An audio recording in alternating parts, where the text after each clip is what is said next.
तर नमस्कार मित्रांनो, आज आपण बघणार आहे जे दिव्यांगावर संशोधन करते, ज्यांची समिती असते, त्यांची अशासकीय पद्धतीने नेमणूक झालेली आहे, त्याबद्दलच हा GR आहे. तो GR आपण पूर्ण बघावा. तर GRमध्ये बघा काय म्हटलं. राज्य संशोधन समिती अशासकीय सदस्यांची नियुक्ती करण्याबाबत महाराष्ट्र शासनाकडून हा GR आलेला आहे. दिव्यांग कल्याण विभाग आणि तुम्ही बघू शकता हा GR 15 मे 2025 रोजी निघाला. प्रस्तावना काय होती तर दिव्यांग व्यक्ती हक्क अधिनियम 2016 मधील कलम 6 मध्ये दिव्यांग व्यक्तींना कोणत्याही प्रकारची क्रूरता व अमान्य वागणुकीपासून संरक्षण देण्यावर तरतूद करण्यात आलेली आहे. सदर कलमाच्या उपकलम 2 मध्ये दिव्यांगत्वावर संशोधन करणारी संशोधन समिती रिसर्च कमिटीत पूर्ण परवानगी घेण्याची तरतूद करण्यात आलेली आहे. त्यास अनुसरून महाराष्ट्र राज्य दिव्यांग व्यक्ती हक्क अधिनियम 2024 मधील प्रकरण 2 मध्ये संशोधन समितीची रचना निश्चित करण्यात आली आहे. सदर समितीवर अशासकीय सदस्याची नेमणूक करण्यात बाब शासनाच्या विचारधारात होती.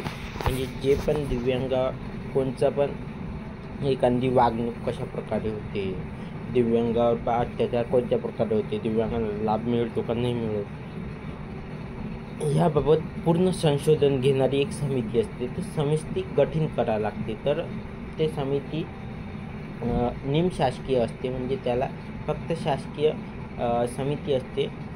म्हणून यांनी पहिलेच इथं सांगितलं आहे की अशासकीय, म्हणजे शासकीय नाही पण त्याला शासकीय मान्यता आहे.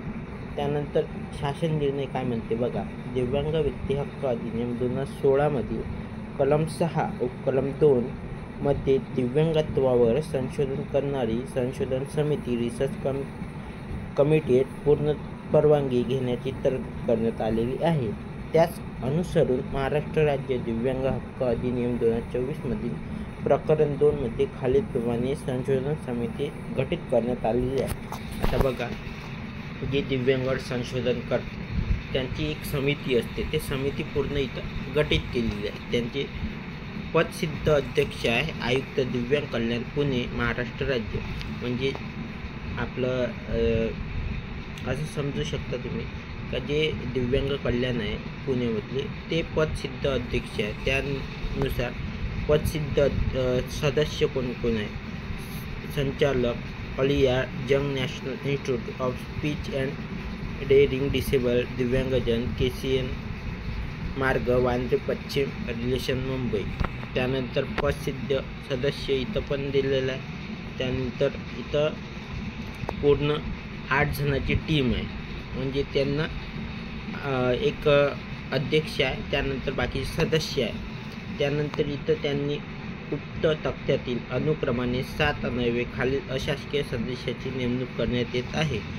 तर तुम्ही आता अशासकीय सदस्याची नावे आणि पत्ता पण आपल्याला इथं दिलेला आहे. तर पहिला ॲडव्होकेट मंजिरी शरद पारसनीस, त्यांचा ॲड्रेस पण इथं दिलेला आहे. त्यानंतर पूर्ण इथं आपल्याला ॲड्रेस वगैरे, त्यांचा फोन नंबर, सगळं काही मेल वगैरे त्यांनी इथं दिलेलं आहे. त्यानंतर सांगत आहे सदर समिती महाराष्ट्र राज्य दिव्यांग व्यक्ती हक्क अधिनियम 2024च्या नियम 3 मधील खालील तरतुदीनुसार कार्य करेल. ते आता कोणकोणचे कार्य करणार आहे ते समिती ते पण बघून घ्या.